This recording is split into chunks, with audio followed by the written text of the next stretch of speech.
भाऊ शिवसेना फुटीनंतर हा पहिलाच शेतकरी मेळावा होत आहे।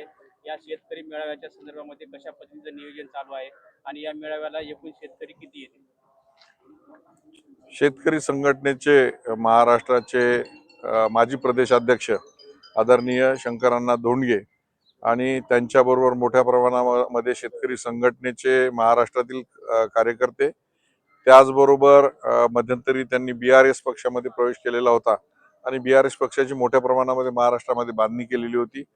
सर्व BRS पक्ष महाराष्ट्र हा सर्व येत्या 29 रोजी संध्याकाळी 5 वाजता लोहा बैल बाजार मैदान इथे प्रवेशाचा मोठा सोहळा होतोय। या निमित्तानं नांदेड जिल्ह्यातील आणि महाराष्ट्रातील किमान 50,000 ते 1,00,000 शेतकरी या कार्यक्रमास येणार आहे। याची जय्यत तयारी केवळ लोहाच नाही तर नांदेड जिल्ह्यातल्या प्रत्येक तालुक्यामधनं पदाधिकारी कार्यकर्ते येणार आहेत।